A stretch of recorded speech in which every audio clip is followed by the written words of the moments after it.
Good morning everyone, welcome back to my channel Martin.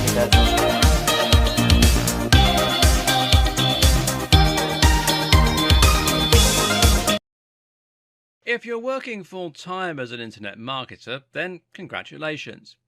You have achieved the lifestyle that millions of people around the world have dreamed of and entered a unique group of self-starters who have the drive, motivation and technical understanding to make a living purely online. Even if you're not yet making your full-time wage from internet marketing, simply understanding the concept enough to be marketing your services, promoting your own website, or helping other businesses and individuals makes you a true pioneer. Just a few decades ago, the idea of making money this way was completely foreign and unheard of. This is uncharted territory, and we represent an entirely new way of working and living. But is it everything you thought it would be?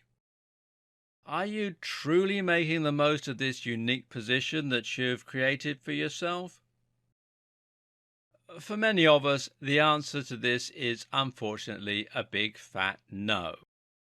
Internet marketing can be highly stressful, and if you aren't prioritizing your own well-being, health, and lifestyle, it can actually be worse than working in an office 9 to 5. If you don't know how to separate your work-life balance, if you're constantly stressing about whether you're going to have enough work, or if you feel completely crushed under a massive workload, then you can find that you never really get the time to relax. Likewise, if you don't get into a good routine, you can end up working from home in your pajamas all day, starting work at 1 p.m. and not finishing till 10 p.m. Meanwhile, some internet marketers will find themselves selling out and doing work they take no real joy or pleasure in. It can be a soul-destroying experience to spend all of your time trying to help people sell low-quality digital products or even harmful items like steroids. Then there's the feeling that all the work you're doing is for other people and that you aren't actually progressing in any meaningful way. Then there's the tax, which is remarkably stressful. Then there's the difficult clients who make unrealistic demands and unreasonable complaints. You can end up tired, out of shape, stressed, and constantly overworked as you just try to make ends meet. And when it gets that way, you can find yourself wondering if it was all worth it. You took that big leap, that brave experiment, and you became a digital marketer. And now you're worse off than you were before. Here's what the internet marketing lifestyle can be, if you know how to do it the right way. For starters, internet marketing can mean having your own business that you take great pride in. Imagine being able to hand out cards with your own branding on them. Imagine having your own headed letter paper. Imagine employing staff or freelancers and being successful enough to wear nice suits and drive nice cars. It's a great feeling to be financially successful, of course, but being financially successful through your own grit and inventiveness, well, that's a whole other level. It's just a fantastic feeling when you're at a party and someone asks you, "What do you do for a living?" And you tell them, "I run my own online business." You have your own digital empire and you'll feel like an absolute boss. Working online can also give you the amazing freedom that comes from being self-employed. I recently decided that I was going to take Wednesdays off. Why? Well, because I can. This way, I only ever have to work 2 days in a row, and I have a day of complete freedom when everyone else is at work. This allows me to run personal errands, banks and hairdressers are empty, and to enjoy being able to play computer games or go on nice walks without any social commitments either. More importantly, it allows me to work on my own projects, to work on my business rather than in it, so that I always feel a sense of forward momentum and I'm always progressing the business. This freedom also affords you a range of other options. If you're worried about the health implications of a job that involves just sitting down all day, for instance, then you can get around this issue by making sure you go to the gym every morning before you start work. Better yet, you now also have the freedom to work wherever you want. How about becoming a digital nomad and working on the move? You can see the world while working out of small cafes and bars along the beaches. Alternatively, you might decide you like your creature comforts too much and decide to create an awesome home office that you can be highly productive in. If you take this to the absolute extreme, you can find ways to streamline your business or to get it to run itself. This way, you earn a purely passive income, meaning that you earn money even when you're sleeping or up in the air flying to your destination. Imagine waking up the next day richer. It's time to change the way you approach internet marketing and to start choosing the lifestyle you want instead of having it forced upon you. In this video series, we're going to cover all those aspects of the internet marketer's lifestyle and many more. You'll learn how to find a discipline and a rhythm in your work and how to design the kind of lifestyle you want around it. You're going to see how to maximize your productivity, improve your health, make more money, and look and feel like the kind of successful business person you probably dreamed of being. All the while, you'll see how to grow your business and turn it into something incredible so that you never start to feel like you're stagnating. So, you want to start making more out of your life as a digital entrepreneur. You want to find ways to enjoy the work you're doing more, to earn more, and to progress more. In order to do this, you need to have a vision of what you want to achieve. At the same time, though, you need to start making smaller, concrete changes to the way you work on a daily basis. You need to be able to see the forest and the trees. If you're a sole trader who is running the show alone, then that makes you both the CEO and the workforce, and it puts you in a unique and challenging situation. The problem is, you can get so swamped by the grunt work that you're never able to think about the logical direction your business needs to take. This means you're constantly treading water and trying to stay afloat, and you're never able to implement the systems that will allow you the free time in order to start working less or more efficiently. This is why many people who work online find themselves stuck in a vicious cycle of trying to get the work done without having the time to look after themselves or enjoy life. Ironically, though, in order to give ourselves time to focus on the big picture, we first need to hone in on the smallest of details. You probably know you're overworked, and you probably know that you should drop the clients you have. You're probably well aware that there are likely to be higher paying clients out there who could help you to earn more while working less, but you've been too afraid to drop or negotiate with your current clients until now. Chances are that you aren't about to change anytime soon. So we need a solution, and that solution is to look at the way you're handling your current workload. Because I'm willing to take a bet that you could be more effective and more efficient. If you're currently starting work at 1 p.m. or even 10 a.m., then you're wasting hours of your day. Likewise, you may well be struggling with things like procrastination or distractions. Perhaps you find yourself constantly interrupted by phone calls or struggling to stop playing Doom every morning for the first few hours before you do anything useful. Likewise, there's a good chance that the right technology or even a change in the way you present yourself could help you to get a bit more done. And that will buy us the time we need in the short run to start implementing change. It's time to take a look at how you work and whether or not you're approaching your days in the best way possible. When you're the boss, it's very easy to let your lifestyle go to pieces and to find yourself a bit all over the place as you try to instill structure and discipline in your own routine. But if you're starting work at 10 a.m. and finishing at 10 p.m., then you're not being as productive as you could be. If you often find yourself finishing work at 1 a.m., then you need to seriously reconsider your approach. Not only is this going to prevent you from being able to enjoy time with your friends and family, but it will also come across as unprofessional to your clients. Do you really want to work with someone who is constantly handing work in minutes before the deadline? The solution is to start instilling discipline. That means you wake up at a set time in the morning and begin work at a set time too. Likewise, it means when you're working, you are working, not playing games, watching TV, or making personal calls. The first thing you're going to do is to try and fix your sleep so that when the alarm goes off, you will have the willpower to spring out of bed and get straight to work or the gym. This takes a lot of mental discipline, but that's part of the point. This will cultivate your discipline and make you a generally more effective and productive person. If you can leap out of bed at 7 a.m. when your body is screaming for you to hit snooze, well, then you can do anything. But it starts with getting enough sleep so that you have more energy and willpower to begin with. This is something that is very in vogue right now, and all manner of blogs and websites will discuss the topic of sleep hygiene at length.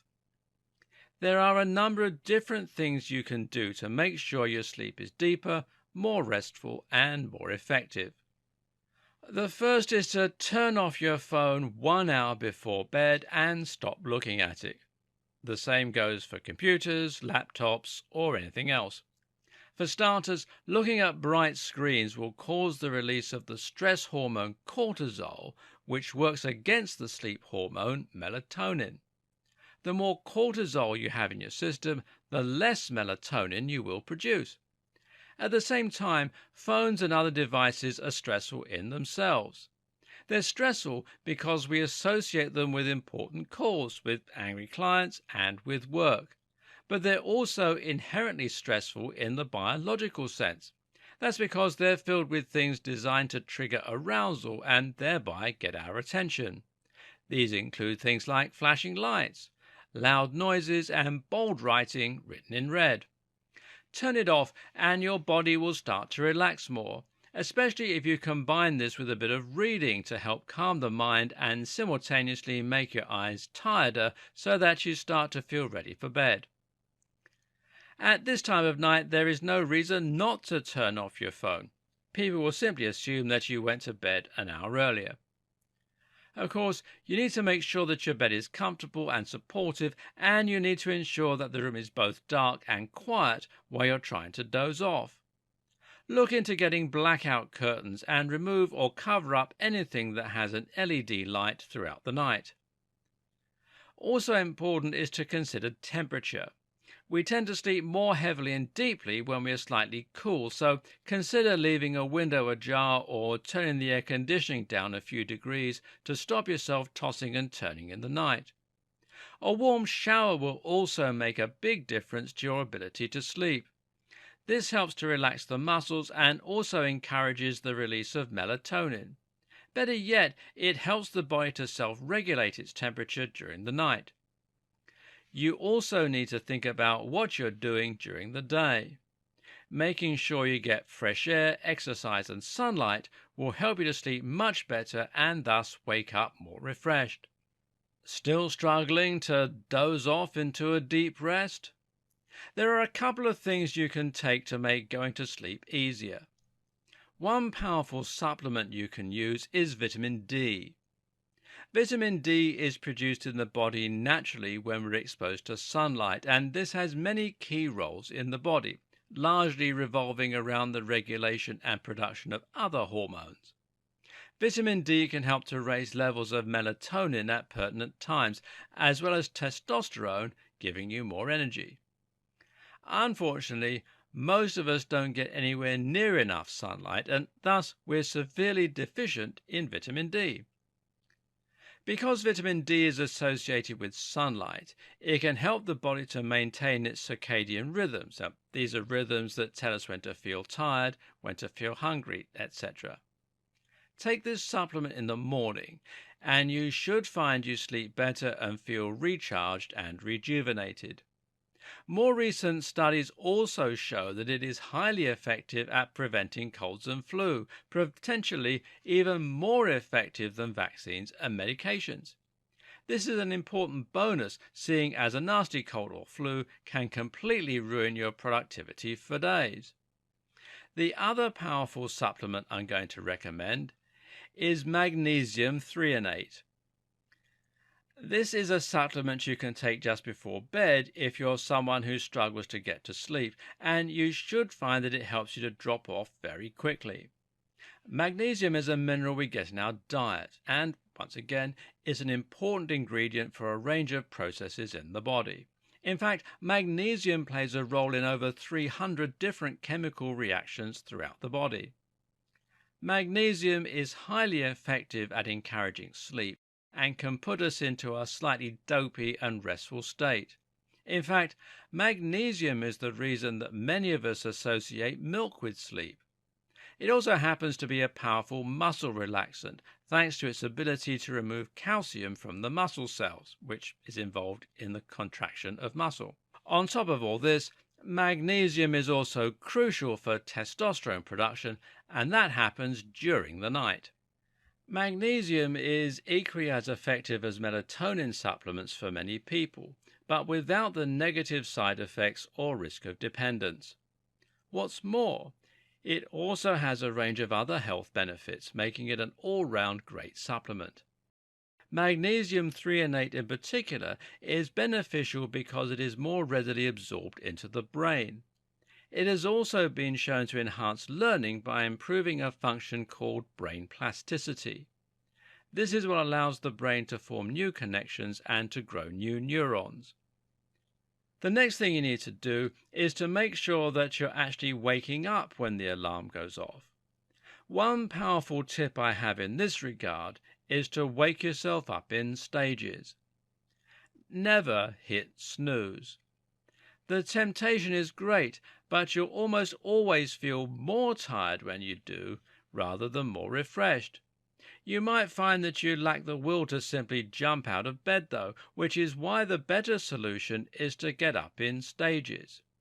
For example, why not sit up and check your phone for messages? We're often told not to look at our phones first thing in the morning, but if this is something you can look forward to doing, then it will be enough to motivate you to sit up just slightly. Likewise, you might find that you can motivate yourself to sit up a little and talk to your partner, or turn on the TV. This takes very little effort, but by taking this small step, you'll start to come around. In 10 minutes, it'll feel easier to get up than to go back to sleep. We can, once again, augment this with the right tool. In this case, we're talking about a daylight alarm. This is an alarm attached to a powerful light that is designed to mimic the wavelength of the sun and to get gradually brighter as it becomes morning.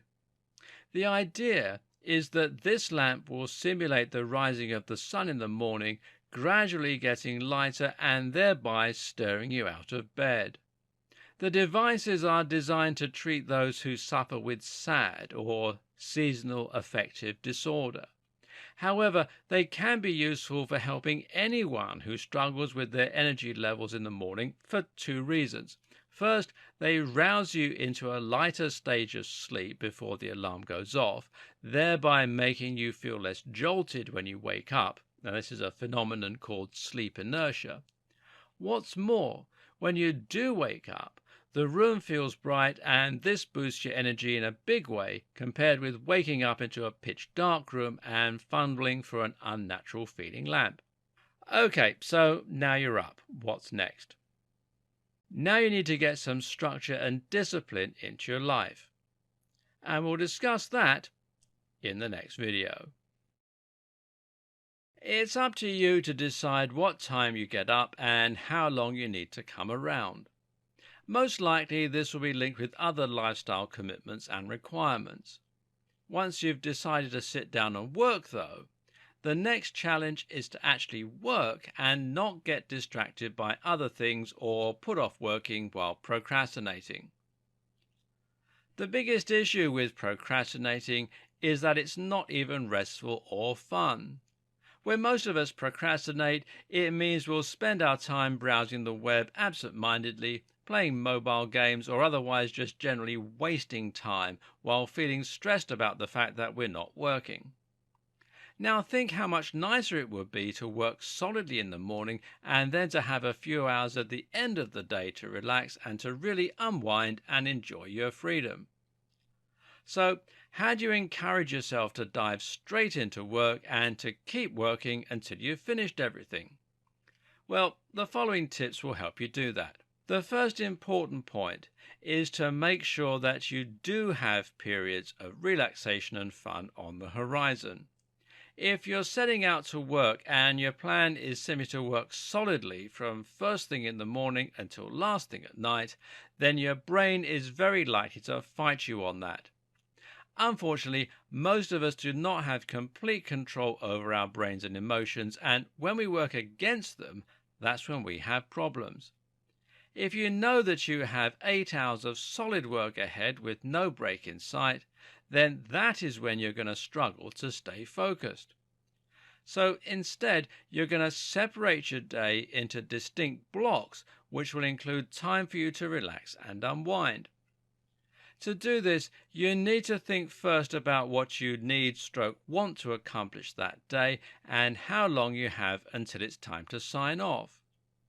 Another piece of useful information is to know roughly how long you tend to take completing a given amount of work. This in turn will allow you to work out how long you need to complete each task. With that knowledge, you'll be able to break each task into several hour slots and punctuate them with periods of rest. Even if that rest is just 10 minutes or 20 minutes, that's enough to give you something to work towards and to give you a break, which is important for your health as much as anything else. A day might look like this. Now, let's say this is Monday. From 8 a.m. to 9 a.m., you're going to work out. Then from 9 a.m. to 10 a.m., you're going to work on a guest post for client 1. From 10 a.m. to 10:10 a.m., make a cup of tea. 10:10 a.m. to 11 a.m., look for new clients and respond to emails. 11 a.m. to 11:20 a.m., time for a mid-morning snack or read a magazine. 11:20 a.m. to 2 p.m., link building for 3 smaller clients. Then from 2 p.m. to 2:30 p.m., you're going to have lunch and perhaps watch an episode of your favorite TV show. From 2:30 to 4 p.m., it's site design. 4 p.m. to 4:10 p.m., you're going to make coffee. From 4:10 p.m. to 5:30 p.m., you're going to start tomorrow's work. And from 5:30 p.m. to 6:30 p.m., well, that's time to relax. Now, this gives you a day that's filled with lots of large work projects, but also gives you opportunities to relax and unwind and to catch your breath. Starting work isn't so bad when you know that between the hours of 11 a.m. and 11:20 a.m., you'll be able to relax with a cup of tea. And working again until 2 p.m. isn't so bad when you know you've got half an hour for lunch. While most of us think that the best way to be productive is to dive straight into work and give ourselves no breaks, this is actually the worst thing you can do, as you'll find your brain fights that and urges you to do more fun or relaxing things. It might feel a bit indulgent to be taking an hour's worth of breaks and snacks, but you probably break for longer than that in a day. Only now you're actually enjoying that time off, using it to recharge your batteries and making it more predictable and scheduled. Something else you might have noticed here is that I've gone as far as to schedule when to drink cups of tea and coffee. Now, here's a pro tip. A cup of coffee at 4 p.m. is a great way to pick yourself up during a time when the body is most tired and lethargic after work. This is actually really important and will help you to be much more productive. Why? Because little breaks to make tea can actually take you out of the zone and represent a much bigger break in your workflow than you realize. If the first thing you do is make tea or coffee, then have a snack, then answer emails, well, it can quickly get to 10:30 a.m. and you haven't achieved anything. This is a very crushing feeling, and it's enough to set you back much further. So instead, start working on something useful and important right away, and that way you'll be able to get your day off to a great start. Come 10:30 a.m., you'll already have a big win under your belt, which will set you up for the day ahead. Another tip to making this plan work is to make sure that the scheduled time slots for each piece of work are longer than you think they'll probably need to be. In other words, if a piece of work normally takes you 2 hours to complete, then schedule it to take 2.5 hours. Why? Because that way you'll trust in the system and feel like you really can take those breaks. If your work is constantly down to the wire, then it will hurt the quality. It will make you feel stressed about finishing it, and you'll risk not getting everything done that you need to. The next question is what you should be setting as your first task for the day. And the answer is that ideally, you should make the task something relatively easy and fun. The hardest part of getting into the flow when working is putting yourself in that mental state to begin with. Once you're going, it's relatively easy to maintain. It's getting to the point where you're going in the first place that's hard. If you make your first task one that is overwhelming, unpleasant, and very dull, chances are you'll find yourself putting it off, making excuses, and procrastinating. But if you make it something relatively easy or fun, then you might find yourself jumping into it much more effectively. That said, also try to move the more crucial and urgent work towards the start of the day. The aim is that if you reach burnout by 3 p.m., you should already have accomplished all of the absolute most urgent tasks you need to complete. Again, this buffer will allow you to put more trust in the system. Another useful tip in this regard is to half finish a project the day before. Start writing a piece of content or an email, or start designing a website or handling some on-site SEO. This will make it much easier to dive back in right away the next day. We don't like unfinished business. It's human nature to want to complete a piece of work you've already started, and this means you'll be able to dive in with a lot less resistance. Finally, if you experience the equivalent of writer's block, then the best way to overcome this is to force yourself to do some work. Now, whether that means designing a few buttons or just writing something down, don't worry if you're lacking inspiration and the work lacks quality. The best way to get into the groove is just to start, and you can always go back and fix what you wrote or made later on. Try following these pointers for the next few days and see how it improves your workflow. What you should find is that you're able to start earning back some time during your day and thereby get yourself some free time. From there, we can start looking at how to improve the quality of your business and your life. Want to upgrade your work experience? Want to get more work done and enjoy doing it more? Then a simple way to do that is to upgrade the hardware that you're working with. In all likelihood, you will use this every single day, so why not make sure that it's a pleasant experience and that you're able to get as much work done as possible? A good place to start is by making an awesome home office. To begin with, that means getting the right computer, one which will be powerful enough to handle any software you work with regularly, and then some. Later on in this video series, I'm going to talk about the importance of self-development, learning new skills in order to advance your capabilities, and so on. And one example of this is to learn 3D modeling. Now, 3D modeling lets you create stunning 3D logos, video openers, and more. And it can really add to your repertoire and set you apart from other marketers or help you to improve your own branding. To do things like this, you need to have power. That's why I recommend getting yourself a beefy computer, something with an i7 processor that you can overclock to 3++ gigahertz and something backed up with powerful graphics capabilities. A GTX 1060, 1070 or 1080 will make your machine highly future-proof and will make it powerful enough to play all the latest games too. As a marketer, you will likely be doing a lot of writing, whether that's writing blog content or emails. Either way, it's important to think about how this is going to affect your finger health. You need to make sure you do everything you can to avoid the possibility of RSI, that's repetitive strain injury. And to do that, you should look into getting yourself a better keyboard. The best keyboards for writers are mechanical keyboards. These are keyboards with satisfyingly clicky keys. They last longer than the membrane keyboards found on cheap laptops, and they're highly enjoyable to type on. Many people consider the ideal switch for typing to be the Cherry MX Blue switches. I'm also a fan of the rapid-fire keyboards that require a little less power and force in order to reach the actuation point. I recommend trying out a few of these keyboards in store in order to make sure that you like the typing experience. Finally, to round out the experience, I also recommend getting an ultra-wide monitor.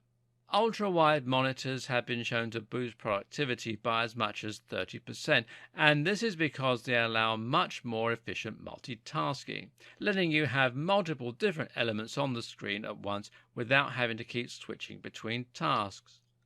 This is also ideal for anyone who works with spreadsheets, as you'll be able to stretch them out wide and see lots of columns all on one screen at once. A multi-monitor setup can do similar things, but isn't ideal, as it means having a large divide in the middle made up of the monitor bevels. Furthermore, having a single monitor means having fewer wires and cables and taking up less space on your desk. With your computer in place, you can now start to design the rest of your office around it. A basic key thing to consider in this regard is that the space needs to be comfortable and somewhere that you enjoy working. A good starting point is to make sure the office is a separate room in the house. Now, this is important because it will mean it isn't prone to getting untidy or disorganized. These are things that can prevent you from feeling relaxed while working. At the same time, you should also make sure that your office is decorated with things you find inspiring or just want to be around. You're going to be working here every single day for the most part, so why not turn it into a place that you love to be? Something that makes you feel inspired and productive. Some lighting can make a big difference in this way, as can a cool ornament or two. Try to keep the room tidy and clear too, and make sure that you have a large surface to use as your desk and that you have plenty of drawers for storing various items in as well. While having a powerful computer and a base of operations can make a big difference to your mental health as an internet marketer, it's also a good idea to create something of a mobile command center. In other words, spend some time collecting all the items you'll need to work productively on the move, and make sure this is also something you look forward to doing. If you're someone who struggles with staying productive and avoiding distractions, even with the tips we've outlined so far, then a good strategy would be to try working in a coffee shop. Now, coffee shops provide free Wi-Fi, power, and a place to sit. They also provide coffee, which is ideal for stimulating the brain. What's more, though, is that they're highly conducive to productivity because of their vibe. The quiet chatter of people in the background, the smell of the coffee, the other people all beavering away on their various laptops, all of this puts you in a state where you feel ready to be productive. Better yet, you'll probably find it's hard to get distracted when you're working in coffee shops. You won't feel like you should be browsing YouTube or playing games because other people can see you. You'll most likely get your head down and work, and this is a great way to force yourself into that productive state. I used to work in coffee shops every day of the week, and while I would spend a fair amount of money on coffee, I found that I got so much extra work done that it actually paid for itself. Sometimes I could write as much as 30,000 words by working this way. That's how I cultivated my productive mindset, and now I'm able to work nearly as effectively from home. So, what hardware should you consider getting if you want to create the perfect mobile command station? Well, first off, look for a computer with great engineering. This should be something beautifully made and joyous to hold and work with. Look for a high resolution display and a comfortable keyboard. Again, you need to want to work with this and to feel great when you do so. I highly recommend the Surface Pro line of devices from Microsoft or their Surface Books. These computers have high resolutions, they run quickly with decent specifications, and they're very light and convenient. The ability to write on the screen with the stylus creates a lot more possibilities for design work and also means you can sign off Word documents and PDFs. Things like this are small, but they make your business look that much more professional and they make you feel like a better worker too. When I upgraded from my old HP to a Surface Pro, I found myself really looking forward to getting into cafes to work. What's more though, I could now run software like Illustrator and make proper vector images to use as logos. Likewise, I was able to start sketching designs and I could learn coding in Unity. The hardware made me feel more professional. It gave me more belief in myself, it extended my capabilities, and for those reasons, it helped me to start doing better work and earning more. You need to spend to accumulate, and if you can invest in better tech, you will earn more. This is similar to the approach taken by investors. Often, traders will be encouraged to splash out on expensive items, and the idea behind this is that it actually makes them more likely to become big earners. Sounds strange, but by acting like a success, you often find that you become one. But what if you can't afford better tech like this, even as an investment? Well, one answer is to take out a loan, and a great way to do that is through PayPal. If, like most marketers, you're currently getting paid through PayPal, then you'll be able to get a loan through the website called PayPal Working Capital. Now, this isn't the cheapest loan, and a credit card loan is a better option in that regard, especially if you can find one with zero APR. But the great thing about it is there's no deadline, and the interest is agreed up front as a single fee. That means you can take your time paying it off. Better yet, the repayments are taken directly from your earnings as they come through PayPal. So, if you normally earn $100 a day and you need to pay back your loan in installments of 10% of your earnings every day, then you can simply start earning 10% more until the loan is paid off and not even feel it. Better yet, if you struggle to find work or the business goes slowly for any other reason, you'll not face penalties or see damage done to your credit score. Better yet, you can probably claim all of this back on your tax as an expense. Now, check with your accountant first, but usually that means you can get money off the cost of new laptops, new software, or anything else that you use to upgrade your working experience and workflow. And even better is that this also applies to the interest you're paying, essentially cutting a third or so off the cost of the loan. The great thing is that most internet marketers like technology. After all, that's why you probably became a marketer to begin with. So, using these tips, you can now start getting all kinds of awesome things that you've always wanted. A smart new phone, a great computer, a fancy keyboard, a beautiful monitor, and not feel the impact financially. I'm about to take this even further by building an office pod in our garden. This is a beautiful installation that will become a home office and let in plenty of light. It's freestanding, made of glass, and it will give me lots of space to add a large desk and lots of tech. It's tax deductible, I can buy it through PayPal Working Capital, and it will add a lot of value to my property, so it's a no-brainer. We've talked a little about how to upgrade your tech and how this can make you a better digital marketer, but Now I want you to consider upgrading your wardrobe too.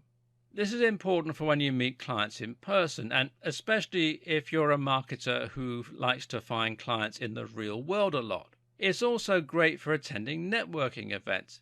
But you know what else? It's also important for your own sense of achievement and for the law of attraction. They say dress for the job you want, not the job you have, and this is very true. If you currently work unshaven in stained t-shirts, then you aren't going to feel your most productive. Think of the film Limitless, about the man who takes the brain-boosting drug NZT and uses it to become a highly successful trader, author, and eventually politician.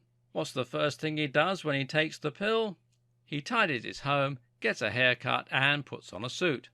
Just like taking breaks, this feels like an indulgence, but it's crucial to doing your best work. I recommend taking some time out on a coming weekend and using it to upgrade your wardrobe. Working in coffee shops can make you feel more productive, prevent cabin fever, and put you in an environment where lots of people are all doing similar work. But how about taking this to the next step? How about working while you travel and living the dream? So many of us wish that we were truly free and able to see the world, but as an internet marketer, you really can. Imagine being able to see stunning glaciers, views from incredible mountains, the northern lights, the full moon party. Imagine sitting in a cafe watching the world go by while you work on your laptop. That is the dream of being a digital nomad, and as an internet marketer, this is something you can very easily accomplish. But is it right for you? Becoming a digital nomad in many ways feels like the ultimate way to make the most out of life. We only get one time round on this planet, and in that time there is so much that most of us will never see. There's a world out there filled with different cultures, incredible sights and adventures, and so much more. Most of us will never experience any of those things, other than when we're playing Skyrim, which is not the same really. Instead, we spend our days typing away on a computer and our evenings sitting in front of the TV. Meanwhile, we get older and miss out on conversations with strangers on bars set by the beach. When you put it that way, it's hard to imagine why anyone would not want to become a digital nomad. For the right type of person, this is a truly wondrous experience. But there are downsides to being a nomad too. For one, this means saying goodbye to all of your creature comforts, and it means moving away from family and friends. Being constantly on the move means not being able to take a warm bath or watch your favorite box set back to back. These might not be things that look great on Instagram, but they're still things many of us enjoy, and rightly so. If you will struggle with that, and you'll struggle with not being able to see your best friend, then being a digital nomad might not be for you. Likewise, if you want to grow your business as quickly and as well as possible, then you might do better to stay at home. And if you're in a relationship, or if you're a parent, that makes it harder too. But here's the thing. Being a digital nomad is just one option. This is just one example of lifestyle design, and actually, there are many other ways that you can enjoy the benefits of working online and being self-employed. For example, even if you don't decide to travel constantly, you might just decide to travel a little more. How about going for lots of shorter holidays throughout the year? These days you can get very inexpensive flights and stay in Airbnb, so it's affordable. And because you can continue working as you go, you can more easily afford the trip. This way, you can still experience lots of new things and see the world, but without feeling like you have nowhere to call home. Another option is just to enjoy your own local area more. Working in coffee shops is one thing, but how about working in your local library, or on the beach if you live near one, or in an outdoors cafe, or how about your own garden? I used to live in London, and I would work by the docks sometimes. I would work with views of Big Ben. I would work in huge museums. I was constantly finding new places to work that would give me inspiring views while I typed away.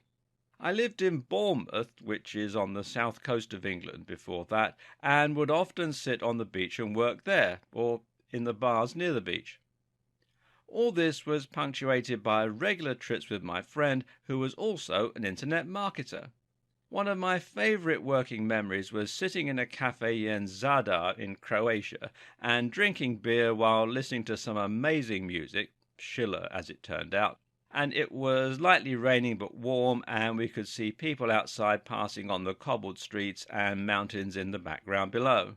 More recently, we worked in a Swiss chalet on the side of a mountain. All these different things are possible if you're a digital nomad. No matter how much you like your work setup or how efficient and productive you become, you will still need to consider ways to manage the balance between work and play. This is something that a huge number of self-employed people struggle with, and it's easy to understand why. The first and biggest issue here is that when you do work like SEO, writing, or web design, you have the opportunity to effectively earn unlimited cash. Want more cash? Then work a few more hours. It's that simple. But in doing this, you are now creating a situation where you feel guilty any time you relax and let yourself become calm. Another problem is the fact that you're working online, which means people can contact you at any time of the day. And this becomes more of an issue if those people happen to be based in other countries where they're operating by different time zones. So, what can you do? From the advice we've shared so far, you might already have noticed something of an irony starting to emerge. You want to be freer and to have more spare time, but the best way to do this is actually to place more restrictions on yourself. By creating a more disciplined work schedule, for instance, you give yourself more time off and let yourself clock out earlier. Similarly, creating a budget for yourself can ironically help you to feel freer. Look at all your regular income and outgoings and then decide how much money you need to get by. Likewise, think about how much you'd ideally like to save each month, how much you want to spend on treats for yourself, and how much money you need to set aside for tax. This is an important and useful point to consider right now. Tax is going to be one of the big stresses you face as an internet marketer or anyone who's self-employed, so get it out of the way by setting that money aside immediately. In fact, a big tip I should share at this point is to have multiple accounts. Each time you get paid, split the money into a bills account, a savings account, a tax account, and an allowance. That way, you'll be able to avoid spending too much and not affording rent or forgetting to put enough aside for tax at the end of the month. Oh, and always calculate your tax as soon as possible so you have time to save the amount you need. This might sound like a tangent, but there's a point to it. It allows you to decide how much you need to earn in order to get the lifestyle that you want. This in turn means that you now know how many clients you need and how much you need to charge, and that means you can then decide how late you need to work. In this way, you're setting your own wage, and that means you're setting yourself targets rather than creating a situation where you feel the need to earn money indefinitely and never stop. This means you can now set the amount of work you need to do before you sign off, and ideally, you should also set a time at which you will stop working every day. This might be dictated by other life commitments, or it might just depend on how long it takes you to do the work that you need to do. Either way, you now have the ability to draw a line under a day's work and then stop. And you must be absolutely strict when it comes to not responding to emails, not taking on more work, and not squeezing more in. Remember, downtime is what will allow you to work more productively when you return to work. And after all, what's the point of being a successful entrepreneur if you never have any time to enjoy the spoils of your success? Another tip to this end is to separate work and play by having a separate work phone and a separate work email. This way, you won't be tempted to answer messages when you're not working. It really is important not to make exceptions here. If you make an exception once, you can be sure your clients will think that you should always be available to answer messages or to just quickly finish this bit of work. They'll be sure to take advantage of your free time if they can, which is not because they're malicious, but it's simply human nature. This must be an ironclad rule, and if you do end up working extra hours, well, don't let them know. Not reading the emails is also very important. Even if you don't respond to an email, just knowing it's there can be enough to make you stressed and prevent you from being able to properly relax and enjoy your work. The evenings and the weekends are the time you're going to work on other aspects of your life. This is when you'll build your strength in the gym. It's when you'll develop yourself as a person by traveling, meeting people and reading. It's when you'll recharge your soul. And it's when you'll develop relationships and friends. If you're struggling to find a relationship as an internet marketer, then consider whether you're giving yourself the opportunities that you need to meet other people. It can be stressful knowing that you're probably getting urgent messages you can't see. The answer to this is just to be upfront and honest with your clients. Tell them you'll only answer during set hours. Let them know in advance when you plan to go away, and if you're still concerned, set up an autoresponder to ensure they get the memo. One of the great things about being self-employed is the aforementioned option to earn more money as and when you need it, to be able to afford whatever you need just by working a little longer. This might seem a big thing to sacrifice if you're forcing yourself to work set hours, but you can have your cake and eat it yet again. In this case, the option once more comes from the restrictions that you've placed on yourself and the fact that you have a set budget. You now know how much you need per month. You now know how much you need to earn per month. Thus, if you find yourself lusting after a new toy or wanting to go on a holiday, you have two options. 1. Save money in your daily budget until you have enough spare to funnel into that thing. Or 2. Work overtime just to afford that one thing, and once you've earned that amount, stop. This way, you can have anything you want. Just another amazing advantage to being an internet marketer. If you are an internet marketer with clients, rather than marketing your own stuff, then you'll have another tricky thing you need to manage: the clients. Because in many ways, having a client is just like having a boss, and that means you have the same commitments and the same requirement to follow instructions and work to somebody else's timescale. At the same time, though, a client doesn't come with a contract, meaning that they could stop offering you new work at any time. And this creates a difficult situation where you need all the clients you have just in case one stops working with you. At the same time, though, you need to be available when they need you, meaning there will inevitably be times when they supply you with too much work and you end up breaking your back to try and get it all finished. The question is, how exactly do you deal with this?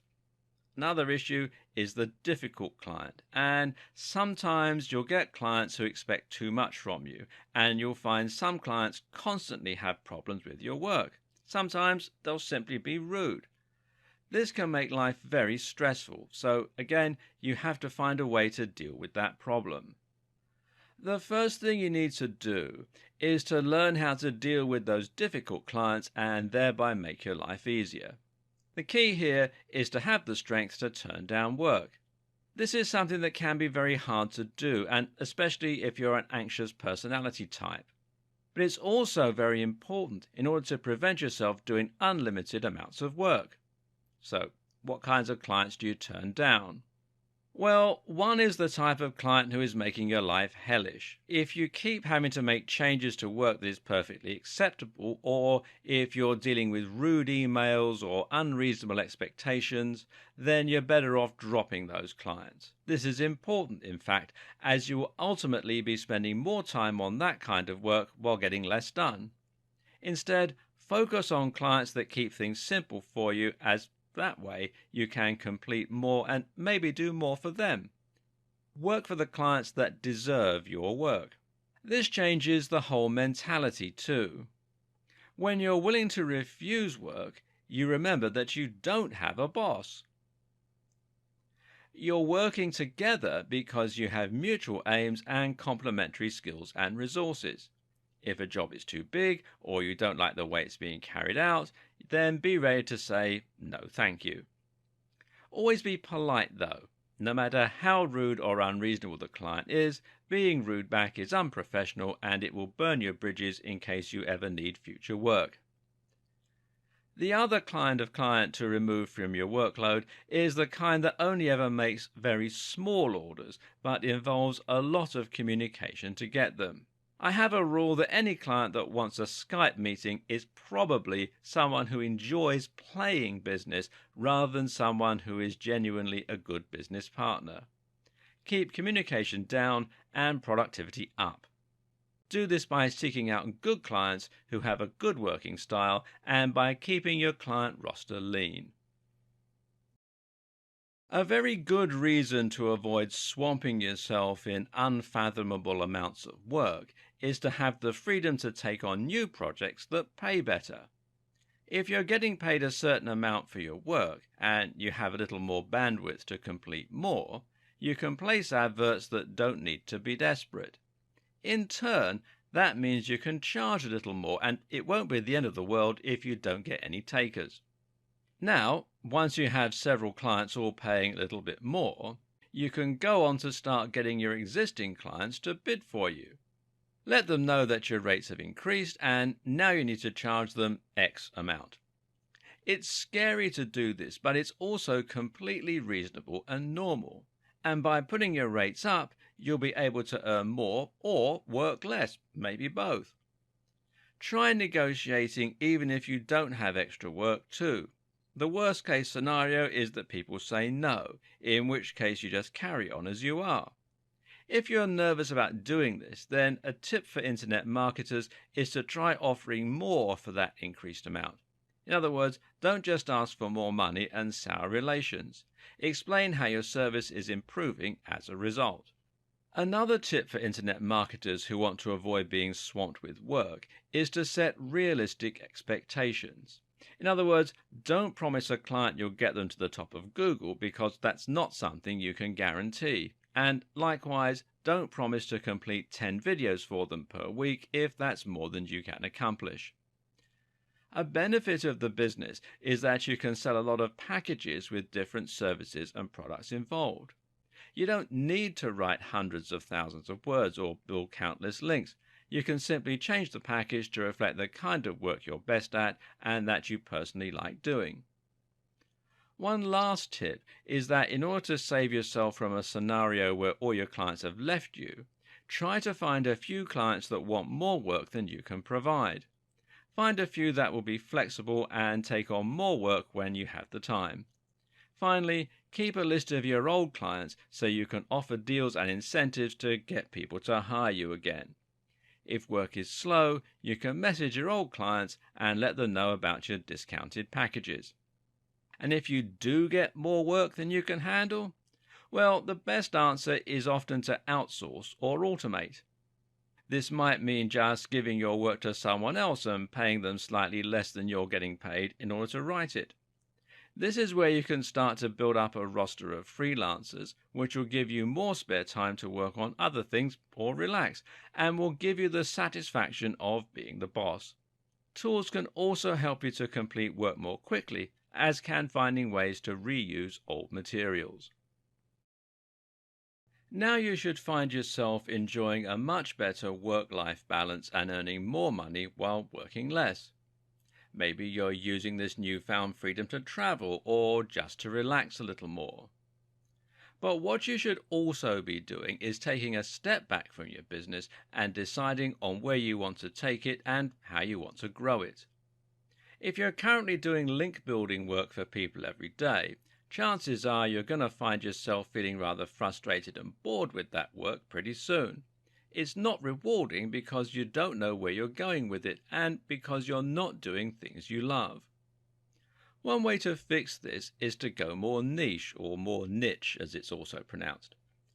Instead of being an internet marketer, how about positioning yourself as a fitness internet marketer or a fashion internet marketer? In this way, you help yourself to stand out a bit from all the other marketers, and at the same time, you'll now be writing about things you love, dealing with other websites you love, and reading about what you love. Another tip is to develop yourself. We discussed this briefly already, but as you start to add new skills to your roster, you'll be able to expand your own services and grow yourself professionally. This way you can charge more, impress your clients more, and get more sense of reward for what you do. Learn to program, learn to design, learn to write. All these skills will make you more well-rounded and open up new doors for you. Similarly, look at other ways you can generate income. Look at ways you want to grow your business and consider using your marketing skills to create your own brand. This might mean having a brand for your own business. You'll feel much more pride in what you do when you have your own business website, your own business name, and a reputation that you're proud of. Plus, this can help bring a lot more clients to your business without you having to get out there and find them. Think about expanding too. Look at how you can grow your business, take on new clients, and perhaps outsource more of your work, or get in-house staff. Alternatively, how about running your own blog? This can work as a brilliant showcase for what you can do, or it can be used to build trust and authority if you're writing about the subject of internet marketing. Most of all, though, having a blog will give your business a new direction and help you to feel as though you're making progress.